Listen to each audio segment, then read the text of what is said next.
Welcome back to Vampire the Masquerade, Shadows of New York. Christ be praised, Julia. Yesterday I was told this is how priests greet their parishioners in Eastern Europe.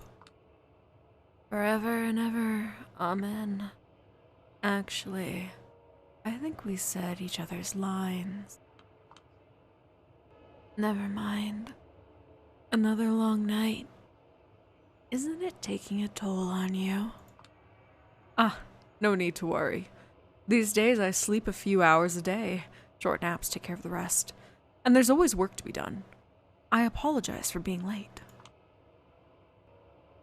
At least I managed to... Oh, wrong voice. I'm just doing normal for him. At least I managed to get... Like, I will say, really quick interruption. The last voice I used last time, I'm so sorry about that. I was being way too silly. I'm not going to use that type of high-pitched voice anymore for certain characters. So I apologize for that. I think I was just being way too overzealous and silly. So, because it was really annoying to edit that. I'm sure if anyone who's watching this watched the last episode, I would have to turn the audio basically down every time I did that voice, and I just realized, man, this could come off really annoying. I don't think this was a good choice. So I'm not doing that type of voice anymore. At least I managed to get here before you and Bennett went for each other's throats. Good. I was getting worried. Oh, who do you take me for, Father? He takes you for a total bozo. Who's about as effective at converting people as a documentary about pedophilia in the Catholic Church. He's just too kind to say it out loud. Ouch. Hear what I have to deal with, Father. But don't worry. We'll make a saint of her yet. Forget saint. For now I'd settle for an adult in the room.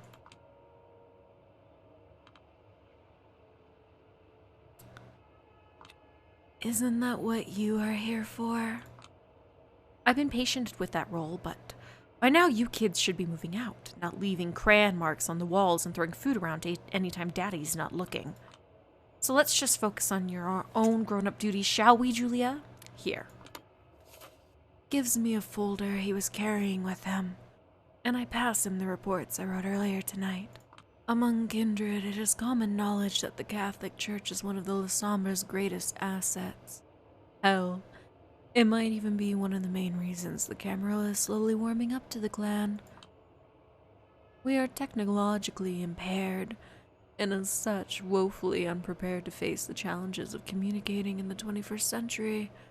Hard to handle advanced encryption when you can't even unlock a smartphone. This is where the Vatican connections enter the picture. A web of priests scattered all around the world exchange our dispatches between each other, making sure they all reach their destinations in total secrecy. I was told not everyone in the Holy See is friendly to our kind, but the most shrewd and talented usually are. You could say they're like a mortal Camarilla, better than any intelligence agency. I'm having trouble with Julia's voice tonight. Sorry. Remember what happened to John Paul I when he attempted to uncover the workings of the Institute for the Works of Religion? Death after 33 days of papacy. Rumors of CIA and Masonic involvement.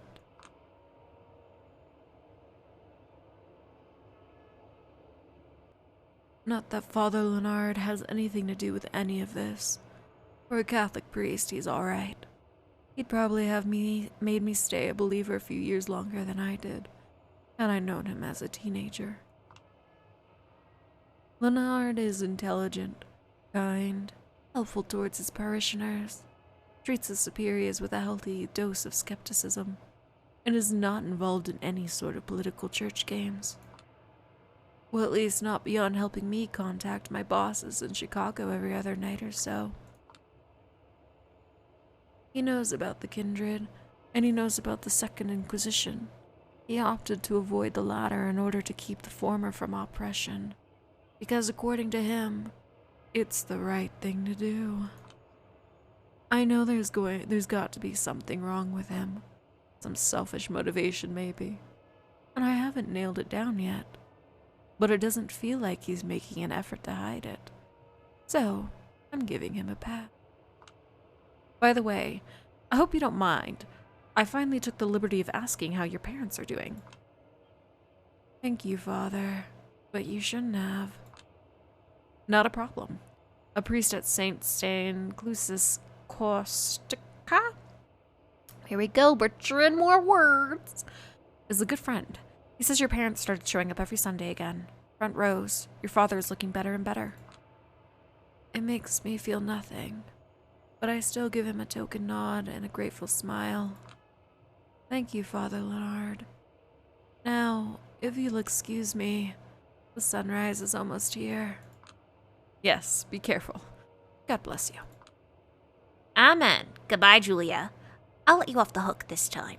But next time, you won't be so lucky, alright? Sure. There's one more thing on my never-ending list of events I'm not looking forward to. Guess it's time to call it a night. I'm home. Finally. You doing alright? Fine, I guess. Why aren't you asleep? I figured it's finally time for me to become more of a night owl. We talked about making our schedules sync better. What's your vitamin D? I'd kill to have your skin.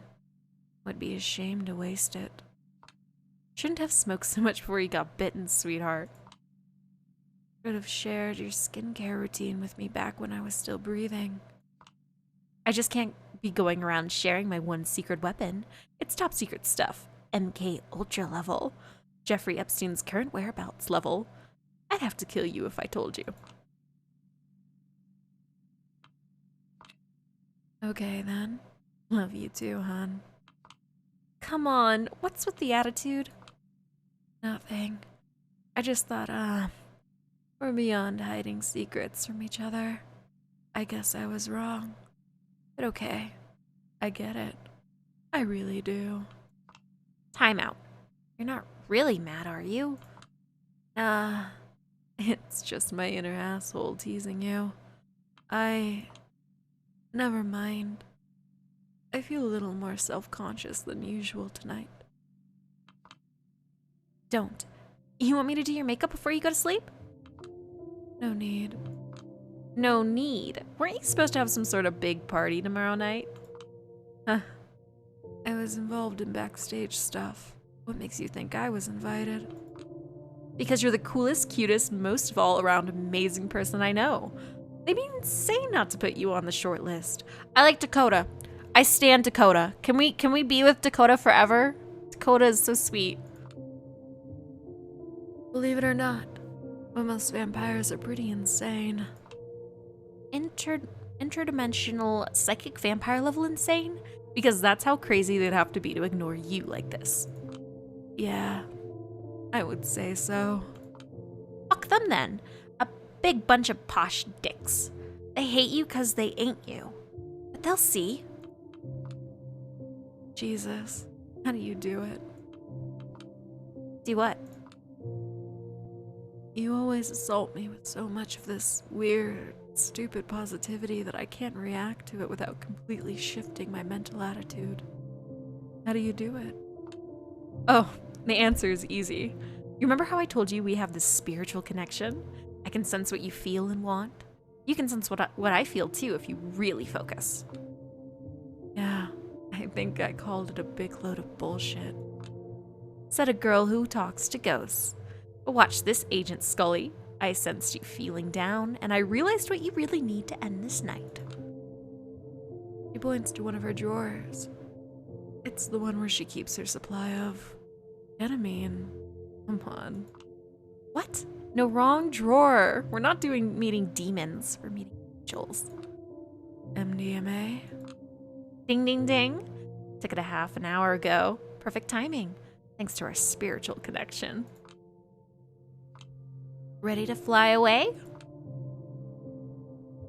The mood isn't right. I'd need music. Got a special SoundCloud playlist ready to go, prepared specifically to uplift one Julia Sawinski. Just give me a sign, and I'll press play. Jesus, you're impossible. That's why you love me. I hope. I give up. Come here. Let me have a taste of you. Maybe this one time, the high won't end. Okay.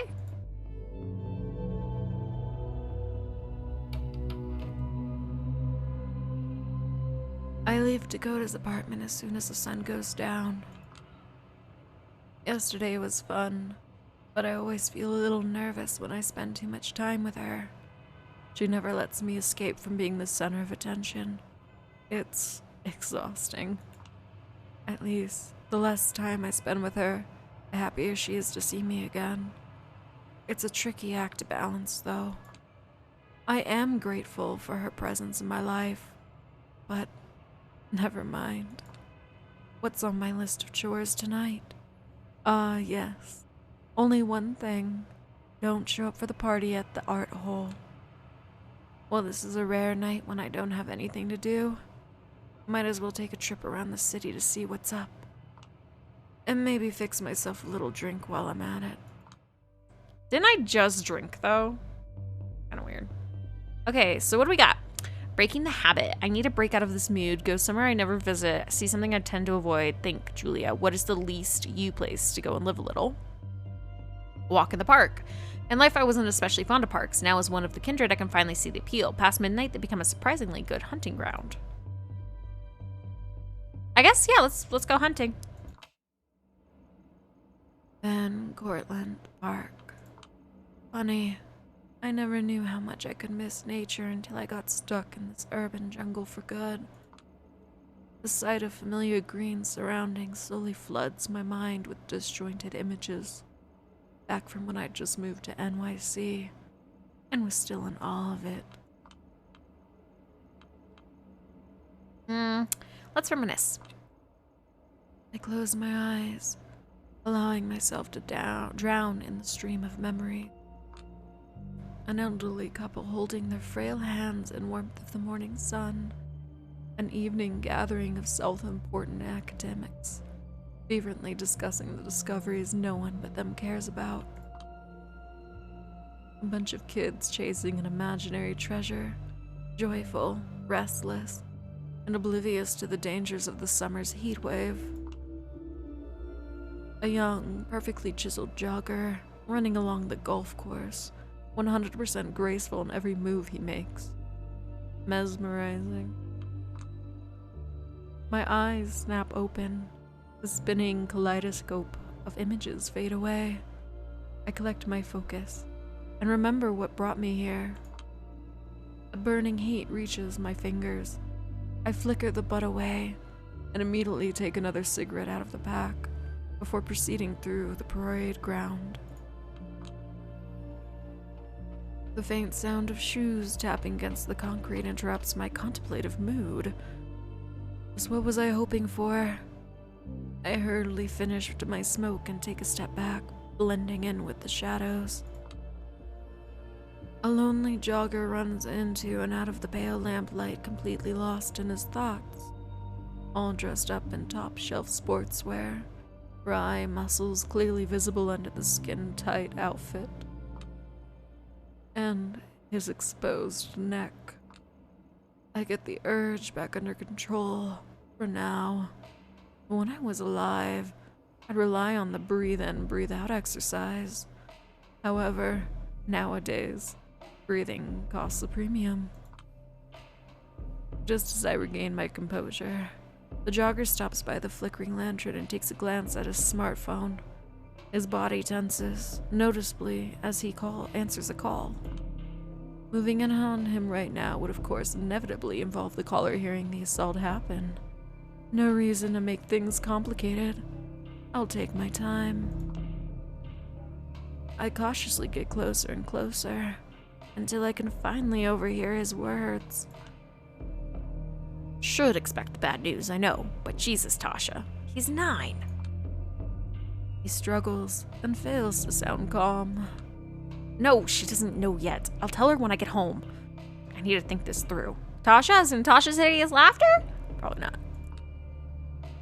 I noticed a lanyard half stuck into a pocket, with the Bronx Times logo slapped on it.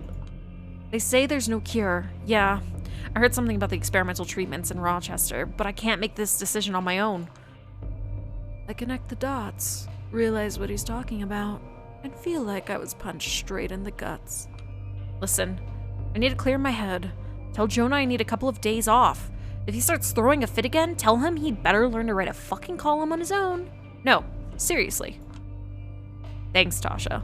Yes, I'll give him a kiss from his auntie. The moment he hangs up, his composure goes out the window. He basically stumbles to the nearest bench. God damn it. His faint sobbing stops me in my tracks. I lose my appetite. Beating on this guy would feel nauseating anyways. Nauseating. Just when I convince myself that I should let basic decency take the reins, he notices me creeping around.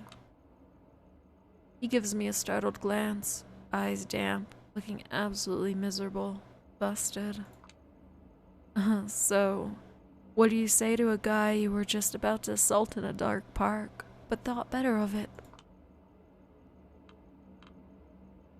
What are we gonna say?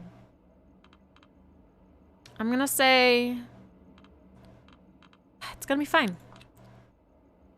I just wanted to say it's going to be alright. He looks at me. His gaze is kind, but tired and empty. Look, I appreciate your intentions, but do you really believe that? I weigh my words. No, I don't. Then why would you say that? Who do you think you are? You have no fucking idea what I'm going through. He gets more and more aggravated with every word I cut. With every word, I cut him off. How can you be so sure? That snaps him back into focus. I'm having trouble with Julia's voice tonight, guys. I don't know what it is. You're right. I can't know exactly what you're feeling. I'm no mind reader. But it's clear that we have something in common. We both got fucked over with no say in the matter. Turns away and stays silent. Glad he didn't ask about how I got fucked over. Not exactly the same caliber of suffering. It's gonna be fine. Yeah, I got tired of hearing it too. It never gets fine unless you work your ass off. Even then, things get bearable. Maybe, if you're lucky. Your son has multiple sclerosis, yeah? He doesn't deserve it, but that's the reality being in its usual fucked up self. Imagine how afraid he must be. Your fear is infinitely more beatable, so you need to pull yourself together. Lead him by example. The guy peers at me with unease, but I notice a tiny spark of confidence kindling in his eye. Unless there's some sort of miracle, there's nothing I can do to help my boy. Bullshit. You still have time to just be together. Make it into the best life he never had. Giving people advice I myself wouldn't be able to listen to. Hell yeah. Classic me. Well, guessing what people want or need to hear was an essential skill back at Lodestar. Anyway, that's all from me. You're right. I've overstepped my boundaries, but I wish both of you the best of luck. Sincerely. Have a good night.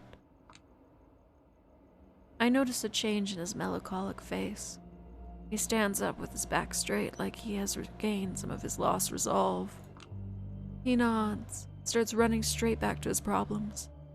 I start walking in the opposite direction. Even though I might regret this show of abstinence later, what little remains of my humanity inside my shriveled heart encourages me to think that letting this guy go was the right thing to do. I'll need a change of scenery to break out of this mood, and an opportunity to actually get some juice into my veins. Relatively guilt-free, if possible. Guess that's enough human interaction for one night.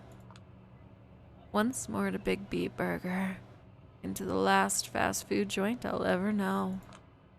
I'll have the usual. first time I used this line, I wasn't sure it would work, but I've gained enough notoriety among the staff that it does. The cashier just smiles, nods, and charges me for 1 black coffee. I can imagine them instructing the newbies. See that emo weirdo? Here's how it is. She always orders a single cup of coffee, nothing else, and she doesn't even drink it. Probably wouldn't take a single sip even if I was still alive. This stuff is just trash. But at least being a buying customer gives me an excuse to sit here for as long as I want to. I wish I could use one of those self-order kiosks to minimize human contact, but touchscreens don't exactly like me. Not too long ago, I managed to blue screen 10 of them in a row. Ah, well. The good news is, it doesn't look like I have anything to do tonight. The bad news is, it's because every kindred who matters is having fun at the art hole right now. It's not like I wanted to go. I just wanted them to invite me so I could tell them to fuck off. I scanned the entrance to the restaurant through my peripheral vision. Am I naively hoping someone will come and save me from misery? Guess I am. Please, please, please, let somebody come and get me out of here. A prince, a princess, a knight in shining armor, a fairy godmother, a passing huntsman, big bad wolf. Sorry. Mila Jovovich, Vin Diesel, Azalea Banks. Why Azalea? I wouldn't want Azalea Banks to get me. Love her music, but she's a bit weird. Not weird, kind of crazy. Sorry, Azalea. You probably won't ever hear this, though. Hell, I'll take anyone at this point. Visualizing, tapping into the power of my subconscious, materializing my dreams. No, doesn't work. Looks like you're eternally stuck being a nobody in the corner of a shitty restaurant, sweet little Julia. And life's a bitch. And then you don't even die. I pretend to read a book about psychoanalysis I stole from Dakota for a while. Having found it too mentally taxing, I switched to pretending to read a Stephen King book, which I also stole from Dakota. Stop stealing people's books, rude. After the terrifying realization that it was written in the last 15 years and therefore contains no amusing drugged-out rants about troubled childhood in Maine, I switched back to looking at the entrance. That party must be so stuffy and trashy and boring. At this point, I'm no longer looking for salvation. I'm asking for amusement. But it doesn't come. All I get is boring bozos in norm-cord clothes. They walk in, take care of their business without doing anything to amuse me, and walk out. A few minutes after I lose all hope, a tall, elegant man marches in with a spring in his step. He looks around, impatient, irritated. Then he notices the person he's looking for and reacts with visible relief. He gallantly approaches my table, looks at me and says, "There you are." Now that's curious. You shouldn't be here. What are these options? What are we gonna call Quater? I would say he is a big bad wolf, but we're gonna call him Fairy Godmother for now. What's up? Are you here to be my fairy godmother? Will you give me a wonderful dress and drive me to the party? Oh, but it's past midnight already. My dumb attempt at self-amusement doesn't faze him at all. He doesn't even roll his eyes. He just stares at me blankly. Grab your stuff and get in my car. Now. His tone leaves no room for doubt. Something bad has happened. I want to ask what, but whenever he's in his, I will simply ignore all dumb shit you say mode. I know better than to ask questions. Instead, I silently follow him to the exit. He guides me to his car. I just hope I haven't messed anything up. Again, I don't think I have, but have I? Waiter's car, as usual. He gave me the back seat. He's always uneasy when the passenger seat is taken. Doesn't want anyone to limit his peripheral vision, he says. Normally, I'd catch him observing me in the rearview mirror, but this time, he's watching the streets. More tense than usual. Something must have caught him off guard. I've got my seatbelt on and my popcorn ready. What's up? The awkward silence feels like it will last forever. Eventually, he finds the right words and speaks up. 6 weeks ago, the prince told me to parley with the anarchs in the docks, remember? Yeah, and you made me tag along so that I could learn something about politics. As it turned out, politics meant something awfully similar to watching my drunken family shout at each other at a wedding party. There was this man who didn't need to shout to make my blood boil. The meanest one in the room, their leader. White hair, a monocle, musty clothes. With his fucking Pollock cunt. Scrooge McDuck. Yeah, how could I forget? A lot of panache, old-timey, bravado, and gendered insults flung my way. What's his name? Something British made me think of Hollywood. Callahan? Baron Callahan. Douglas Boss Callahan. Right. It's 2020. But the man's opinions and ideas were stuck in 1920. Weren't the anarchs supposed to be the progressive option?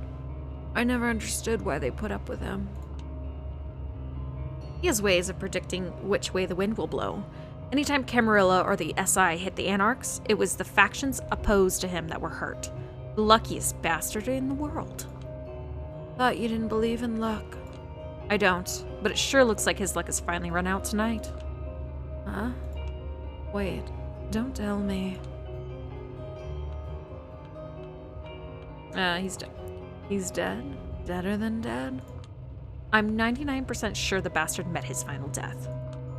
How do you know? We've got trustworthy sources in the Anarch inner circles. Looks like all hell is about to break loose. There's an emergency meeting at the art hole. Jesus. And you're bringing me with you?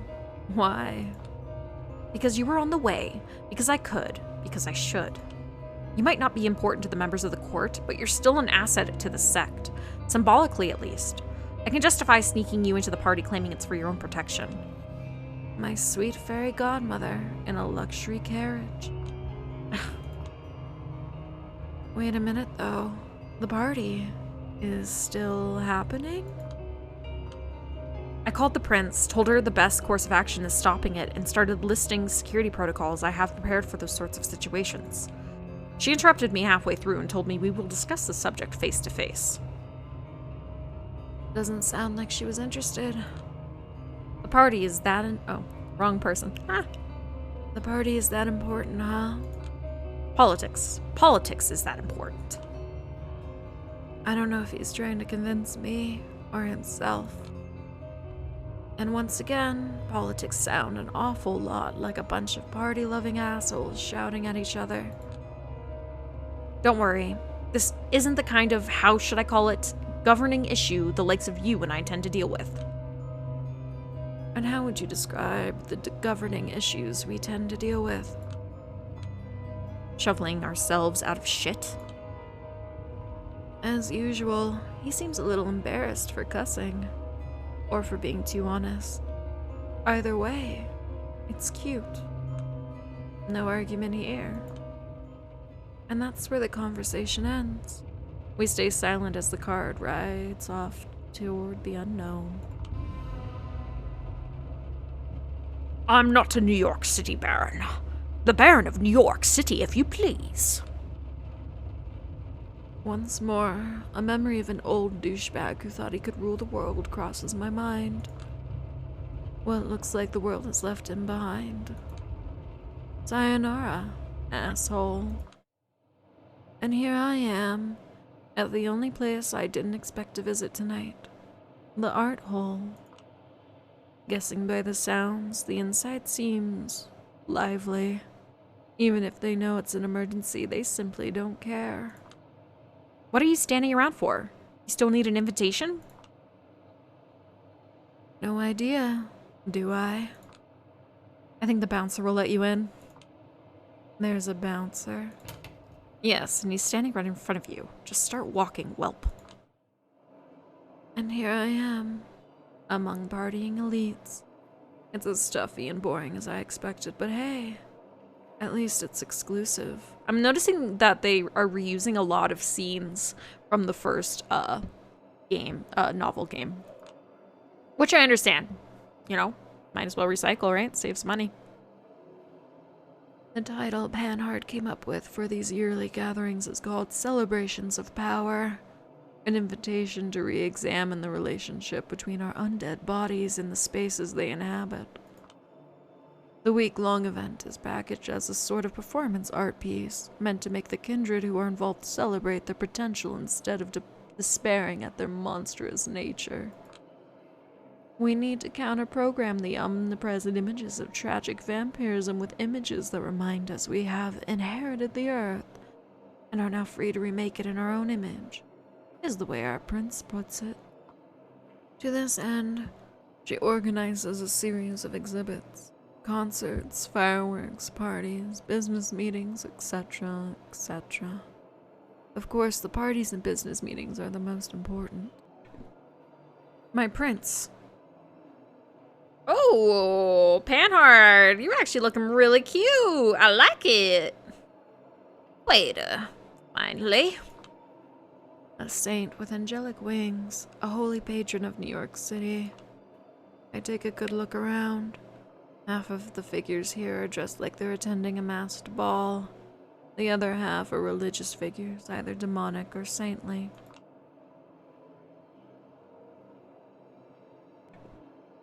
I have to admit, I don't fully understand the theme here. I know Panhard based it on psychomagic, a sort of shamanic psychotherapy using the power of art. Simply put, it's a holy mass and unholy mass in equal measures. A set of rituals meant to make the participants wholeheartedly accept they're both the worst and the best this earth has to offer. Put on this mask, at the very least. You're standing out. Here. I heard the aesthetic basis for these parties is the black mass in the film Eyes Wide Shut. Some think this decision means Panhard is tone deaf, but it's quite the contrary. She knows the anarchs are constantly looking for ways to undermine her through art and rhetoric that point out glaring contradictions in her theoretically benevolent rule. But instead of denying and suppressing aesthetics designed to criticize the elites, she embraces them. Instead of risking a Streisand effect, she effectively defangs the opposition. The resistance becomes a part of the system, and both the Camarilla and the anarchs get the same message. Don't think of it as a pathology. Think of it as the new normal. I'll click the key advisors. They've already been told to come here. I don't think there's a need for us to hold the meeting in a particularly secluded place. We'll just do it over there. Are you certain? Absolutely. Wait, is that Miss Sawinski I see behind you? I'm just gonna let him talk. I nudged Quater to take over. I collected her on my way here, because of her role as a Lasombra representative. Just say political hostage. You people have made it perfectly clear what's going to happen with my parents back in Chicago if I go against you. I realized she might become a target, and decided to hide her at the art hole. Putting all my eggs in one basket will make my job easier. I will look for a safe place for her to spend the night. Ooh, it's our tour. Let her stay with you for now, alas my. Time is of the essence. I didn't notice him sneak up on us. Nice get up. Are you absolutely sure? But of course. Everything we say here is going to become an open secret in a matter of minutes. Prince Panhard has already come up with the appropriate messaging. Out of the corner of my eye, I spot an elderly vampire guiding a young, fashionable human girl toward the basement. Led like a lamb to the slaughter. Best not to think too deeply about what's going on underneath this place. Before everyone gets here, I'd like to secure the perimeter. Easy now, all Asmai. All of the appropriate security protocols for you are already active. Me and the prince have already pulled some strings as well. The situation is mostly under control. Mostly under control, never let anyone sleep any easier. Alice Mai, I know that as the prince's sword, you're aching for blood, but you have to accept that, like most weapons known to men, you're most effective hidden in the sheath. Listen here now. Looks like a fascinating philosophical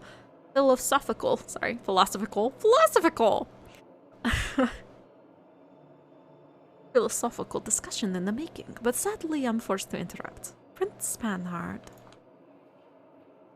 All of a sudden, Samira appears between the two men, her calm and collected voice completely changing the atmosphere, as expected for a self-professed protector of the peace. Samira, I hope you're enjoying yourself.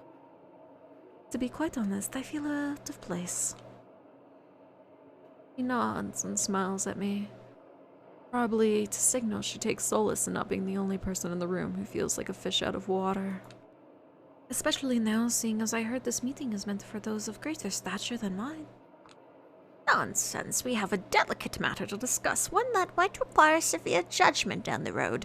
I think you understand why I wished for a child of Hakim to be involved. Of course. What is it with that expression on your face, Quaither? He quickly collects himself. Look who's joining us. The High Regent of the Chantry of 5 Bureaus, Lady Aisling Sturbridge, walks up to our group in an outfit I would never imagined her in, pretending everything is par for the course. Prince Panhard, the Sheriff, the Harpy, the Banu Hakim Rimujin. Are we still waiting for someone? He's almost here. Shining even more brightly than usual, Aisling. I adore your outfit, Samira. Wish the prince allowed the same amount of effort for me. I, for one, am glad she didn't. I particularly love those horns. Thank you for reminding me. I put them on at the prince's behest, but I believe she had more than enough fun. No, not yet. Well, this will do for now. But you're not off the hook yet. I paid a costly price to see you like this. Both Quater and the prince's voices are strained whenever they attempt humor. Their minds are obviously elsewhere, and it's not a happy place. Arturo, on the other hand, seems calm. We all celebrate our power in different ways, I suppose. Now what is this about? Just a moment. Over here, Addison. The Camarilla's infamous spokesman approaches, pushed towards us in a wheelchair by his servant. Helene, everyone, I certainly hope this is something important. What a commanding tone. Seeing his pain can't communicate normally, the servant relays his words to us instead, and he's posh and snobby enough to make me believe I'm listening to his master's voice. Carter won't be joining us. Gave me a fair warning he might not make it tonight. I've messaged him the details. I'll have to find the time to meet him later, then. Finding time, searching for lost time, I swear it's all I do nowadays. There's never enough. I guess now you understand why I insisted that this event must last all week. So many esteemed guests, many of them from out of town, each deserving at least a few hours. The figure in the wheelchair waves his hand impatiently. Yes, let's just cut to the chase now, shall we? That might be the wisest course of action, my prince. Arturo? My prince, everyone, let me begin by stressing these important points. The situation is largely under control. The negotiations are underway, and the situation is more tense than dangerous. We are safe. Let me repeat, we are safe. And with that out of the way, here's the big news. Baron Callahan, de facto leader of the Anarchs in New York City, met his final death in his office tonight. How did you find out? We have a good friend near his office. Their intel is as accurate as it gets. We've also established a negotiation channel with the Anarchs. They gave us all the confirmation we needed. Was our court involved in his destruction? I look at her in disbelief. So does everyone else. Not that the same thought hasn't passed through my head, but to simply exclaim it like that. Oh, spare me the virtue signaling. I thought we were being transparent here. I don't give a damn if we took care of Callahan or not. I just want to have a clear idea of what I'm dealing with. Yes, a clear answer. I need that too. To my knowledge, none of us present here ordered his destruction, nor did we participate in it. Unless someone wants to confess, it's now or never. Of course, nobody speaks up. Arturo pretends to clear his throat. That's our official position as well. The Camarillah's ruling body had nothing to do with it. And for all intents and purposes, his Anarch contenders had much more interest in removing him than we did. That interest is sure to manifest in one way now. His former enemies will plop him up as a martyr for the cause. Yes, which is why we sadly can't leave the Anarchs to their own devices. As much as we'd like to avoid recognizing their sect in any way, we've offered to assist them in an official investigation. Addison Payne's wrinkled face contorts slightly. Let me ask you one question. You do realize those curs have no respect for our traditions, yes?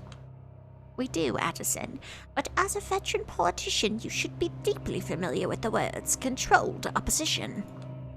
Yes, for now, it's impossible to fully contain the Anarch threat in New York. For now, our only option is to prop up a candidate who will offer the least resistance to our future plans for the city. We extend our hand to the most promising contender, giving him a way to present himself as a diplomat, a man of reasonable compromise. The rabble falls in line, the purists grow angry and alienated. We've already contacted the best possible person in their sect. He will oversee the investigation, and it's in his best interest to show he's able to resolve the situation calmly. Is that good enough? Addison ponders the question for a while, then waves his hand again. It is. Proceed. Funny thing, nobody's paying any attention to me right now. Keep in mind, Mr. Payne, our man's people will still barely tolerate us, and the situation is volatile. The other factions within that sorry excuse for a sect might still try to escalate the conflict. I will do my best to solve the situation as fast as possible. How so? Waiter's momentarily taken aback by Arturo's question. I volunteer to coordinate the case with the Anarchs, of course. I refuse. You have more important duties to focus on. I need to turn my volume down just slightly here. This music is a little loud. Once more, Quater is stunned. All due respect, Prince, but if you don't consider me capable of tackling this issue and attending to my usual duties at the same time, I think you gravely underestimate me. Your penchant for working yourself to the bone is well known and appreciated by everyone in this room, Sheriff. But so is your perfectionism. If we do grant your wish and let you investigate while still fulfilling your routine obligations, can you guarantee you're going to give both these tasks your best? I can guarantee something very close to my best. Close to your best doesn't cut it.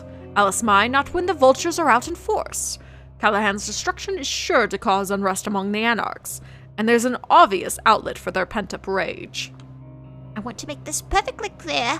The celebrations will continue as planned, no matter what. This is why your presence here is absolutely necessary, Sheriff. We rely on your constant protection. Of course. My prince, we must be on constant vigil for a few days. Alice, my sword must be constantly pointed at the enemies surrounding us.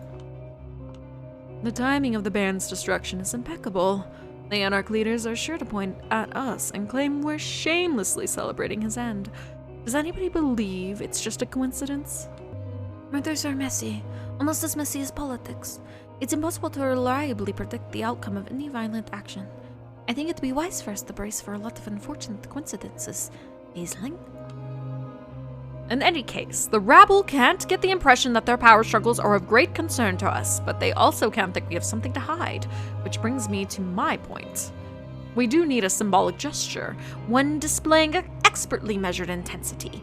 My best bet is a humble diplomatic envoy, a low-level official acting as an investigator of sorts.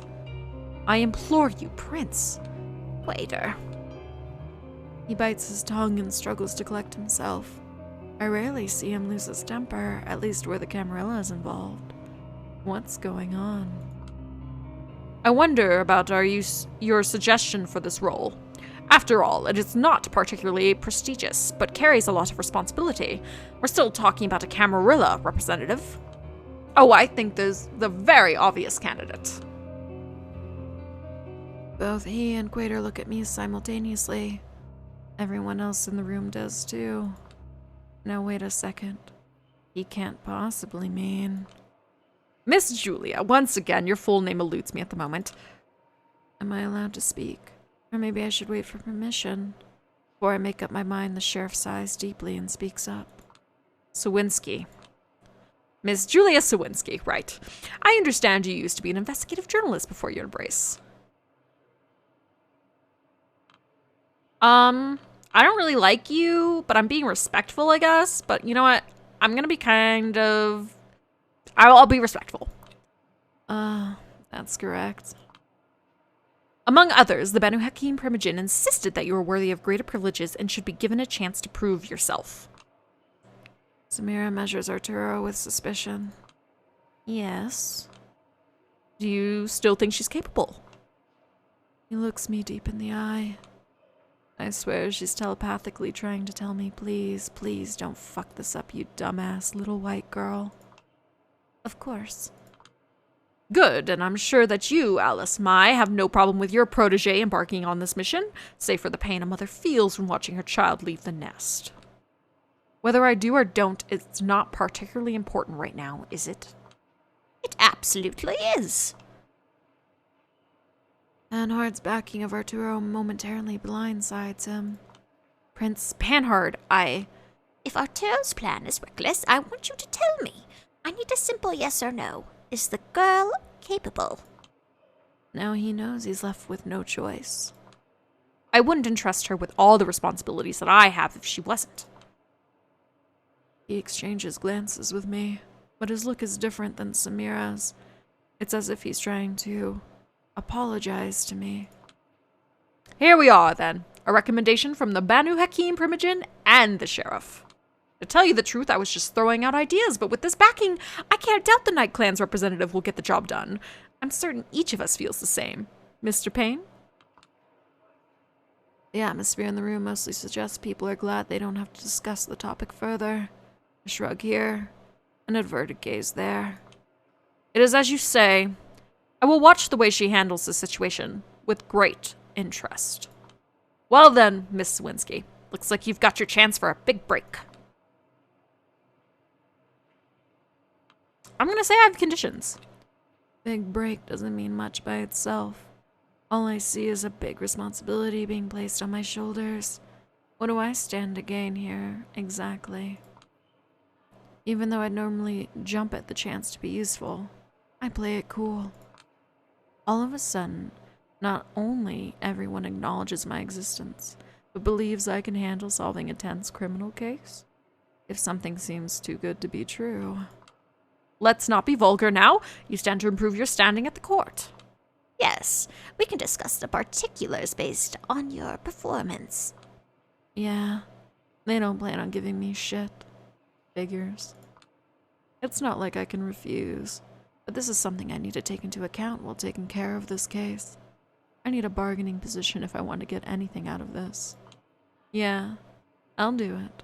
Just point me in the right direction and tell me what to do. Okay, right here, interruption time. I could have done that option first, just tell me what to do, but I decided to play it a bit differently, but it still led me back to tell me what to do. I don't like that. That's kind of forcing me down a path here, but I get it. That's a story. Excellent. That leaves us with only one more matter, which I hope we can agree on. Prince Panhard signals someone with their hand. The figure emerges from behind the corner. Good evening. I decided to change her voice too. Catherine, what a pleasant surprise. Nobody informed us you are in town. Addison, looking healthier than ever. I think I'll go with a higher one for her. And what does Weiss have to do with it? We need an impartial observer who everyone respects. And as it happens, Catherine always knew how to make friends on both sides without angering either. I beg to... I'd be grateful if just for once you decided against throwing a tantrum about me, High Regent. A painful grimace crosses Aisling's face, but she's quick to interpret the taunt as an invitation to a game she can't possibly win. As long as she can prove herself useful to the proceedings in some way. If half of what I heard about her from Miss Vanderhaven, Vanderweyden is true, she should be able to. And what did poor Carter say about me this time? Nothing so specific. One always has to read between the lines with him, but it was mostly envy. Miss Weiss gracefully agreed to mediate between the Anarch representative and the La Sombra representative, ensuring mutual cooperation and mitigating potential conflicts. That felt like a Freudian slip. La Sombra representative, not Camarilla representative, i.e., someone who can be catapulted from the sect without much damage to the ivory tower if they mess up. Is there a meeting set up? Arturo looks at the clock on the other side of the room. In less than an hour. You better hurry then. What the hell? All of this is happening so fast. If the situation is indeed under our control, I will drive her and oversee the situation. Out of the question. You've got your orders, Sheriff. Attend to those. Oh, you guys! Quater! No! Quater's the only one who's, like, being a bro to us. They're totally throwing us to the wolves. They want us gone. These are all assholes, except Samira. I like her. She seems pretty chill. You fool. The girl needs guidance. And we need yours. Nobody knows what might happen next. But it's not as if the Anarchs have a lot of love for you, Al-Azmai. You're too efficient in your duties for them to tolerate you. Better spare Miss Swinsky having them see you two together. Do you think my guidance of Julia would be lacking, Quater? I never said that. So, do you have any objections to putting her under my care? He lowers his gaze, but seems reassured. None whatsoever. That's all I needed to hear. We'll be going then. Wasting no time as usual, I see. Have you at least tried the epithets? I can't say. The aperitifs. Don't know what that is. I'll have to look that up after this. Wasting is an old person's game. Waiting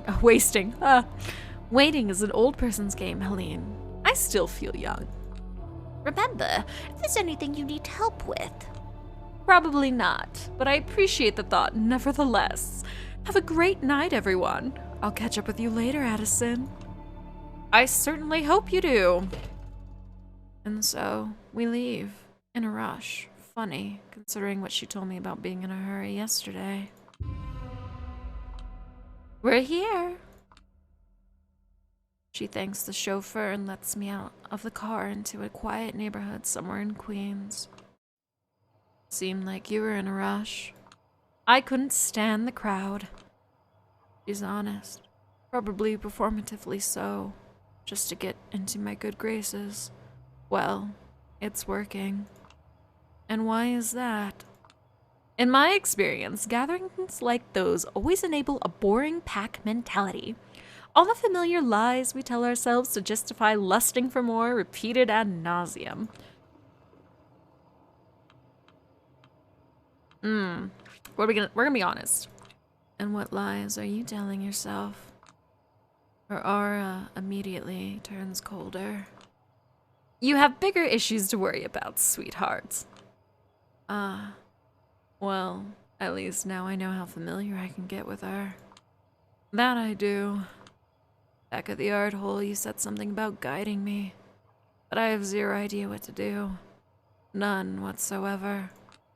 I had a few necessary arrangements to make over the phone before we got here to ensure your pretty little head stays attached to your neck. For now, anyway. I am grateful, but I still feel way out of my depth. I need to know what to do. You used to make a living as an investigative journalist, did you not? Investigate the murder.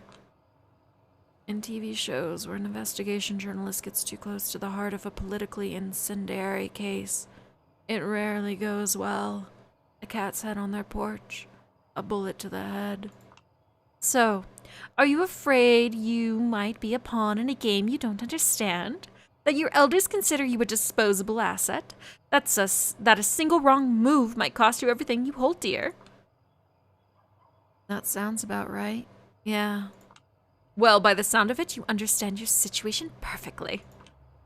Don't belittle me. I need your advice. Be anything you want, but don't be boring, Julia.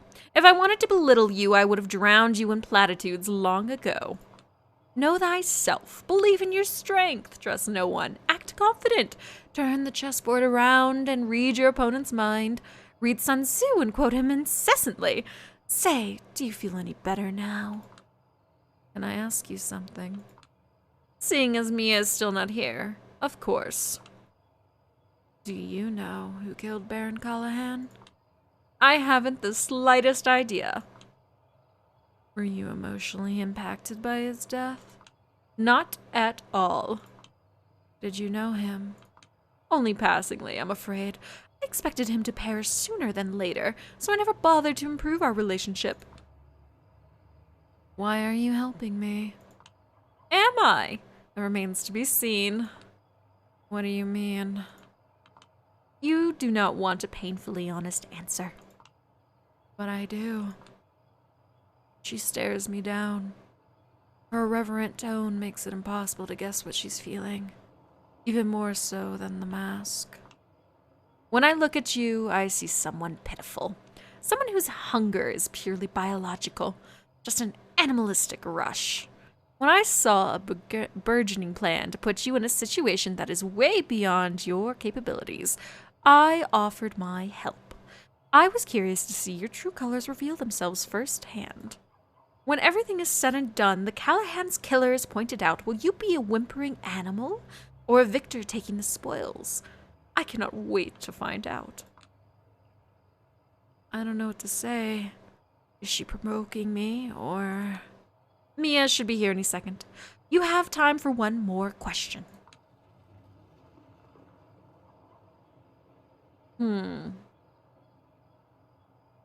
What makes you important? What do you do to hold so much sway over this city? I have the best occupation in the world, and I made sure nobody is better at it than I am. And that occupation is? A socialite. And that was your last question. Direct the rest of them to her. A woman around my age emerges from around the corner of the street. And that is where we're going to leave off this episode. Thank you for watching. If you like this video, please like it. And if you like the content of my channel, which is mostly vampire games and horror games with some fun stuff thrown in, like voice acting, please consider subscribing. I have a Twitter. I also have an Instagram. And yeah, so thank you for watching. Sorry I'm rambling. Good night. Maggots love you, but not as much as I do. Love, your malicious corpse.